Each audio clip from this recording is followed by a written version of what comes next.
Hey there everyone, welcome to Broken Load Order. Going to be taking a look at the very first mod I ever downloaded for the Total Warhammer series, way back in Total Warhammer 1.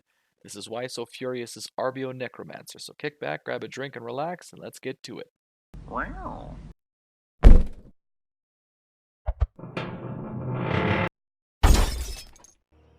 Now before we get into this, it should be said, this is a smaller mod than a lot of the other ones we've looked at. This isn't a complete faction rework like the Doom compilation was, or this isn't a new faction like some of the other ones. This is just one hero for one faction, that being the vampire counts, as well as any of the sub factions that work with them. Um, and yeah, like I said, it's a simple little mod, does exactly what you'd expect it to. But let's take a bit of a closer look at it. Now, one of the things I really like about this mod is that even though this came out way back at like the beginning of Total Warhammer 1, this has been continuously updated the whole time. Like, this still works flawlessly after the Shadow and the Blade expansion for Total Warhammer 2. It's literally just plug and play. You don't have to do any tweaking on your end. So, why so furious? Thank you in advance for keeping on top of this. Um, the actual hero himself, he's probably the single best support hero in the entire game. We'll get into the nitty gritty of it in just a sec here, but needless to say, this kind of turns up the support dial to 11 and then proceeds to break it.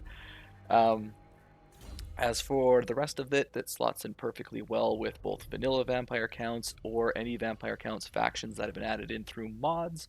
So, for example, if you've got the Templehof mod that adds in the Blood Dragons as a faction, this shows up in their roster list, no problem.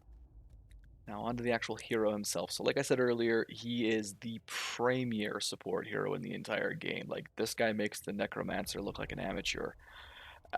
He has multiple summons, and unlike the standard vampire count summons, his ones are extremely good. He can heal even better than the default Necromancer can. He has an incredible magic ability. He can take all the same mounts and everything. So one of the problems you might be noticing already is that by running the Arbeonecromancer, there's not a whole hell of a lot of reason to run the actual Necromancer, because the Arbeonecromancer just does everything he does better. Um, the only things I would say that sort of rein this back into reality is that his summons cannot be healed through the normal vampire spells. So, normally if you get skeletons or zombies summons from the normal Necromancer, if you want to keep them running along, you just nail them with Invocation of Nehek and they just keep on trucking. Doesn't work with this one. They have to be basically just kept alive through good gameplay. Um, Other thing that should be said, when I talked about mod compatibility, if you do have the persistent summons mod, even though all of these are unique summons, they work absolutely flawlessly with that. You can just pop it right in and it'll keep them running all game long. The summons are a little bit more limited in count compared to the vanilla ones. You can summon, I think it's up to 8 normal skeleton swordsmen or zombies. These ones you can only summon 3 of his weaker summons and 1 of his stronger summons.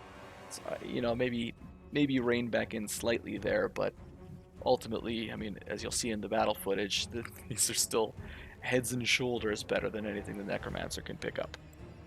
Now, if the summons are half of his reason to pick, the other half is his healing.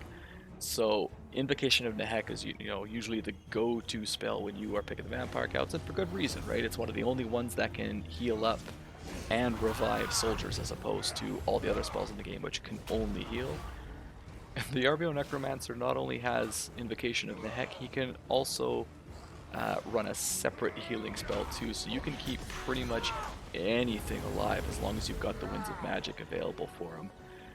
Again, he kind of is a little bit excessive when it comes to stuff like that, but it's not the end of the world. It's not so powerful that by running a single Arbeonecromancer you're going to be able to steamroll everyone in the game. Like, ultimately, if you still have too weak of a squad versus the enemy, you'll still lose, but when it comes to the campaign side of things, it's super easy to keep your army in tip-top shape with him.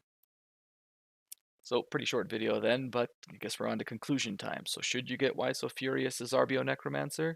I'd say yeah, there's absolutely no reason not to. It has amazing compatibility. I've never ever ever had an issue with this mod ever since day one. Slots in perfectly, gives you a bit more toys to play with, and if you're facing the vampire counts, it gives you a bit more toys to fight, right?